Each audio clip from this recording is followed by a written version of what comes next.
नीमच के छात्र पार्श सिंहल ने अनोखा रिकॉर्ड बनाया है।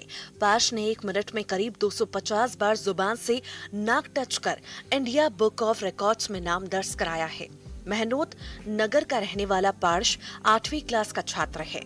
पार्श ने लॉकडाउन में कुछ अनोखा करने का सोचा और उसने यूट्यूब पर रिकॉर्ड्स के बारे में जानकारी जुटाई। इस दौरान पार्श ने जीप से नाक टच करने का वीडियो देखा। बताया जा रहा है कि इस वीडियो में पाकिस्तान का एक शख्स था जिसने जीप से 1 मिनट में 160 बार नाक टच करने का रिकॉर्ड बनाया था। ये वीडियो देखने के बाद पार्श ने भी रिकॉर्ड बनाने की ठानी और प्रैक्टिस शुरू कर दी। पार्श की ये कोशिश कामयाब हुई और इसने भी जीप से नाक टच करने का रिकॉर्ड बना डाला।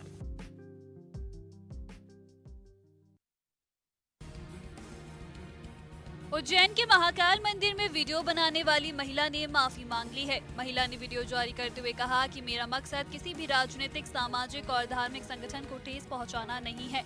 महिला का महाकालेश्वर मंदिर में बनाया गया वीडियो सामने आया था, जिस पर हिंदू संगठन और मंदिर के पुजारियों ने आपत्ति जताई थी।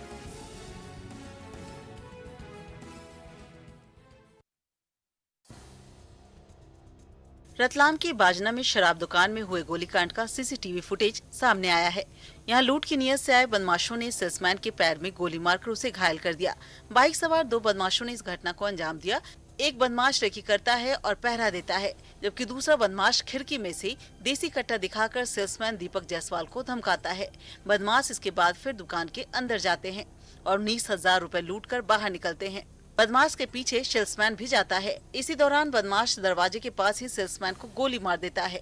घायल सेल्समैन को जिला अस्पताल में इलाज के लिए भर्ती किया गया। बदमाशों में से एक को शराब ठेके के कर्मचारियों ने पकड़ लिया था, जबकि दूसरे बदमाश को पुलिस ने घेराबंदी कर गिरफ्तार किया।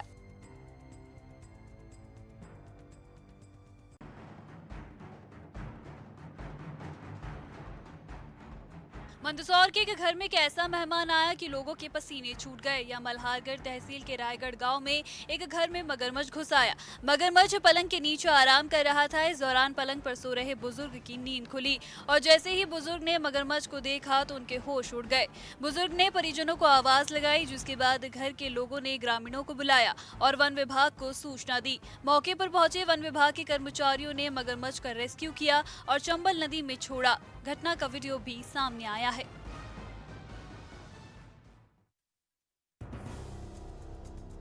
खरगोन के दसनावल गांव में ग्रामीण को पंचायत की भ्रष्टाचार की शिकायत करना भारी पड़ गया। भ्रष्टाचार की शिकायत पर जांच टीम गांव पहुंची थी। इस दौरान सरपंच और उनके साथियों ने फरियादी के साथ मारपीट की और पंचायत भवन में हंगामा मच गया। इसके बाद फरियादी ने एसपी ऑफिस पहुंचकर न्याय की गुहार लगाई और एफआईआर दर्ज करने की मांग की।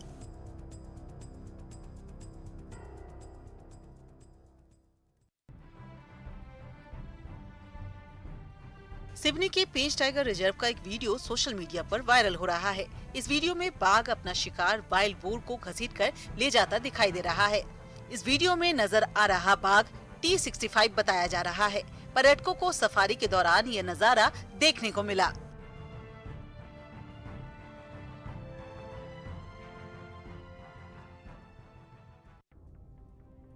जबलपुर के कोबरा ग्राउंड में मैराथन का आयोजन किया गया, जिसमें एसटीसी, जीआरसी और जेएनके आरसीसी के जवानों ने हिस्सा लिया। करीब 40 किलोमीटर की ये मैराथन दौड़ भारत पाक युद्ध में विजय के 50 साल पूरे होने के मौके पर आयोजित की गई। 16 दिसंबर को दिल्ली से 4 अलग अलग दिशाओं में विजय मशाल रवाना की गई थी, जिसमें से एक मशाल जबलपुर में है। मैराथन दौड़ में शामिल हुए प्रतिभागी भी इस मशाल को हाथों में लेकर आगे बढ़े। जवानों को हौसला बढ़ाने और संस्कारधानी को सेवा के गौरवशाली इतिहास से परिचित करवाने के लिए 12 अक्टूबर तक ये स्वर्णिम विजय मशाल जबलपुर में ही रहेगी। इस दौरान सेना की ओर से कार्यक्रम आयोजित किए जा रहे हैं। एमपी में बिजली का संकट गहराता जा रहा है। बिजली उत्पादन के लिए इस्तेमाल होने वाला कोयला अब बस 3 दिन का बचा है, जबकि हर रोज बिजली पैदा करने के लिए 23 रैक कोयले की जरूरत होती है, लेकिन अब सिर्फ 8 से 10 रैक कोयला ही रोज आ रहा है। शासन ने 8 से 10 दिन के बीच हालात बेहतर होने का दावा किया है।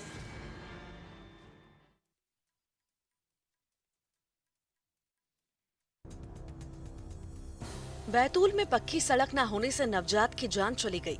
बच्चे की जन्म से ही हालत नाजुक थी।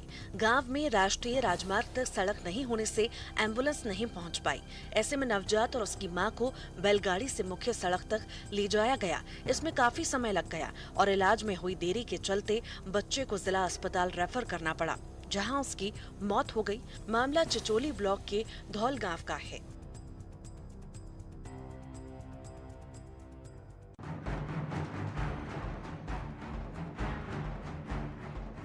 एमपी में भूमाफियाओं के खिलाफ एक्शन लगातार जारी है। रतलाम के डोडर में प्रशासन ने अवैध निर्माण पर बड़ी कार्रवाई की।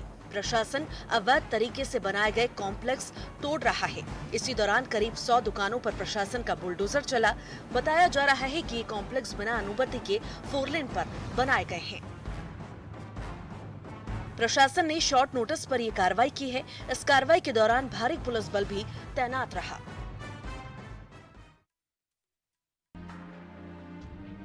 ग्वालियर में अब लग्जरी गाड़ियों के जरिए स्मैक की तस्करी हो रही है। ऐसे ही गिरोह के खिलाफ क्राइम ब्रांच ने बड़ी कार्रवाई की है और 3 तस्करों को गिरफ्तार किया है।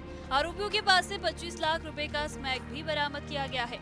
स्मैक तस्करी की सूचना पर नैनगिरी के पास क्राइम ब्रांच ने नाकेबंदी कर संदिग्ध युवक को दबोचा था और तलाशी के दौरान उसके पास से करीब 11 लाख रुपए की स्मैक बरामद हुई थी। ये स्मैक उत्तर प्रदेश से ग्वालियर लाई जा रही थी। क्राइम ब्रांच ने भिंड रोड स्थित बरेटा टोल के प्लाज भी दबिश दी, जहां एक कार से 10 लाख रुपए कीमत का स्मैक बरामद हुआ। क्राइम ब्रांच तीनों तस्करों से पूछताछ कर सबूत जुटाने में जुट गई है।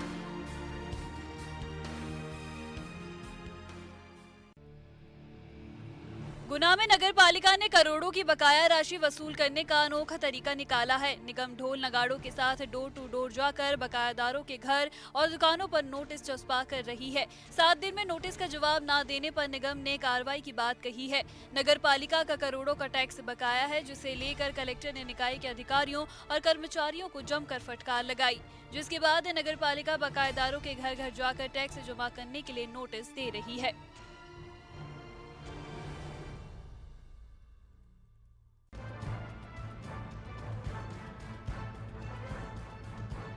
दुर्ग में सड़क हादसे में 3 लोगों की मौत हो गई, जबकि 5 लोग घायल हो गए। डोंगरगढ़ से दर्शन कर लौट रहे लोग हादसे के शिकार हो गए। दुर्ग में उरला पुल से गाड़ी नीचे गिर गई। हादसे के बाद 2 गंभीर घायलों को इलाज के लिए रायपुर रेफर किया गया है। बताया जा रहा है कि गाड़ी तेज रफ्तार में थी, जिसे बेकाबू होकर पुल से नीचे गिर गई।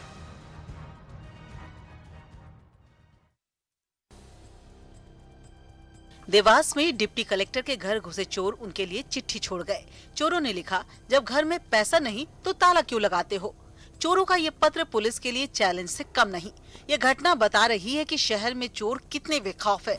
चोर शहर के पॉश इलाके में स्थित डिप्टी कलेक्टर के शासकीय आवास में ताला तोड़कर घुसे थे। डिप्टी कलेक्टर के घर के पास ही सांसद और एसडीएम का बंगला भी है। साथ ही करीब 100 मीटर की दूरी पर एसपी का बंगला भी है। ऐसे में इलाके में चोरी कानून व्यवस्था पर सवाल खड़े करती है। डिप्टी कलेक्टर करीब 15 दिनों से घर में नहीं थे और इसका फायदा उठाकर चोर घर में घुसे थे। पुलिस ने एसडीएम की शिकायत पर नकद और गहने चोरी का मामला दर्ज किया है।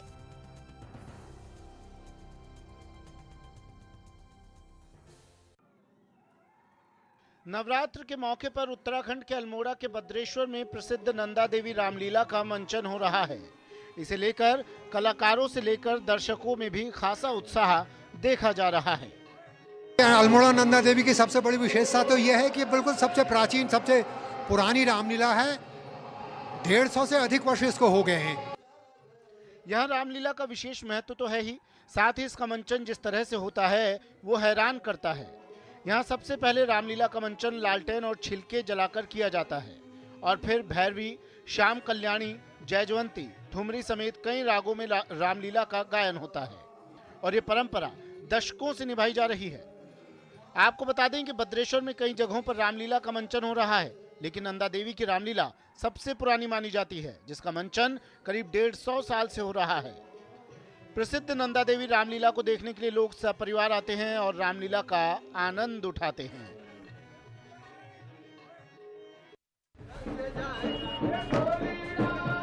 गुजरात में कोरोना गाइडलाइंस की वजह से बड़े पैमाने पर गरबा और डांडिया का आयोजन भले ना हो रहा हो, लेकिन इन तस्वीरों से साफ है, गली मोहल्ले ही सही, गरबा की वजह से हर वो जगह गुलजार है जहां इनका आयोजन हो रहा है।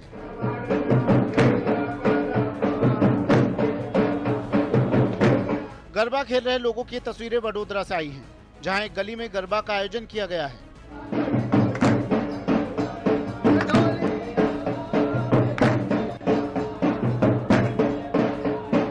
खास बात यह है कि यहाँ अलग अलग तरह के संगीत का भी आयोजन किया गया है।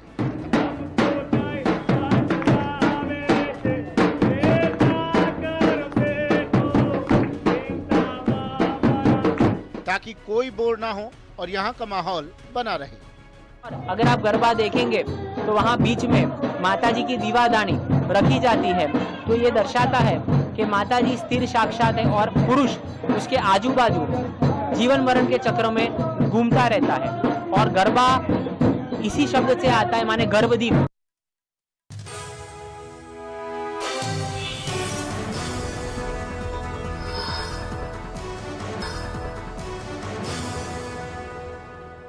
लोगों की मदद के लिए कर्मचारी और सेना के जवान लैपटॉप लिए बैठे हैं।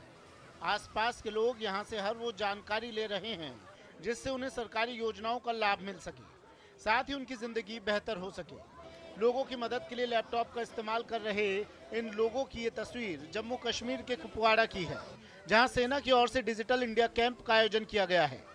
इस कैंप का मकसद यहाँ के लोगों को सरकारी योजनाओं की जानकारी देना है। साथ ही ये लोग इन्हें ये भी बताने की कोशिश कर रहे हैं कि ऑनलाइन आवेदन करने से उन्हें सरकारी योजनाओं का लाभ जल्द से जल्द मिल सकता है। जो ये CSC है यानी कॉमन सर्विस सेंटर जो है, ये JNK में लॉन्च हुई इन 2016, बट इससे बहुत ही फायदा हुआ। इन लोगों को जितने भी क्वालिफाइड लोग थे, बेरोजगार लोग थे, इससे बेरोजगारी भी खत्म हो गई है और ये प्रोवाइड हमें करते हैं बहुत सारी सर्विसेज। सेना की तरफ से यहाँ के लोगों की मदद के लिए इस तरह के कैंप अक्सर लगाए जाते हैं और खास बात यह है कि इन कैंपों के जरिए यहाँ के लोगों की जिंदगी में बदलाव भी आ रहा है।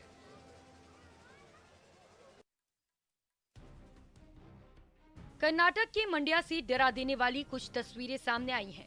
वहां दशहरा कार्यक्रम के दौरान एक हाथी के भड़कने से अफरा तफरी मच गई और हाथी के डर से लोग जान बचाकर वहां से भाग खड़े हुए।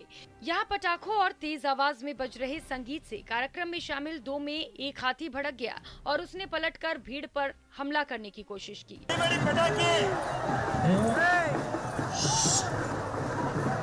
ये देख आसपास मौजूद लोग फौरन अलर्ट हो गए और उन्होंने इधर उधर भागकर अपने आप को बचाया, जबकि हाथी के बेकाबू होते ही महावत और उसके साथियों ने फौरन उस पर काबू पाने की कोशिश शुरू की, मगर गुस्साए हाथी पर काबू में इन लोगों के पसीने छूट गए। जैसे तैसे हाथी के काबू में होने के बाद दोनों को भीड़ से दूर ले जाया गया। इस घटना से पहले सजे धजे दोनों हाथियों को मंत्रोच्चार के बीच उन्हें दशहरे के कार्यक्रम में शामिल किया गया। इस कार्यक्रम को देखने के लिए वहां सड़क पर हजारों लोगों की भीड़ मौजूद रही। दरअसल तेज आवाज और पटाखों के शोर से अक्सर हाथी और घोड़े जैसे जानवर भड़क जाते हैं, जिसकी वजह से कई बार हादसे भी हो चुके हैं। दक्षिण अमेरिकी देश चिली में वहां के राष्ट्रपति के खिलाफ प्रदर्शन और तेज हो गया। दरअसल पेंडोरा पेपर्स लीक मामले में चिली के राष्ट्रपति का भी नाम अवैध संपत्ति रखने में शामिल है। इस खुलासे के बाद चिली की राजधानी सैंटियागो में सैकड़ों लोग राष्ट्रपति के विरोध में सड़कों पर उतर आए। हाथों में पोस्टर और बैनर के अलावा उन्होंने राष्ट्रपति के पुतले के साथ भी प्रदर्शन किया। आरोप है कि राष्ट्रपति के परिवार से जुड़ी एक खनन कंपनी ने पर्यावरण नियमों की धज्जियां उड़ाई और इस तरह उसने पैसे बनाए। लोगों ने उस खनन कंपनी के खिलाफ भी अपना विरोध जताया। राजधानी सैंटियागो के अलावा चिली के कुछ दूसरे शहरों में भी वहां के राष्ट्रपति के खिलाफ इसी तरह के प्रदर्शन देखने को मिले। ब्राजील की बाउर्तस से डरा देने वाली कुछ तस्वीरें सामने आई हैं। वहां उठे रेतीले तूफान ने लोगों के दिलो दिमाग को दहशत से भर दिया। शहर के कुछ इलाकों में इतनी तेज हवाएं चली कि न जाने अपने साथ कितनी चीजें उड़ा कर ले गईं। इस तूफान की सिहरन पैदा कर देने वाली कुछ तस्वीरें वहां के एक इलाके से सामने आई है, जिनमें ऐसा लगा मानो आसमान ने लाल चादर ओढ़ ली हो, जिस वजह से रोशनी भी कम हो गई। इसी बीच कहीं से टीन का एक टुकड़ा उड़ता हुआ आया और सड़क पर इतनी जोर से गिरा कि कहीं कोई आतिशबाजी हो रही हो। आसमान की तरफ देखकर तो अलग ही दहशत महसूस हुई। चारों तरफ जैसे धूल ने अपना कब्जा ही जमा लिया था और ये धूल धीरे धीरे आगे बढ़ती दिखी आसमान के उस हिस्से की तरफ जहां अभी तक वो अपने पैर नहीं पसार पाई थी। ब्राजील में 9 दशकों में आए सबसे भीषण सूखे को इस तूफान के उठने की वजह माना जा रहा है। तूफान भी ऐसा जिसने लोगों का काफी नुकसान किया। आसमान में हर तरफ रेत देखकर ही लोगों में दहशत फैल गई।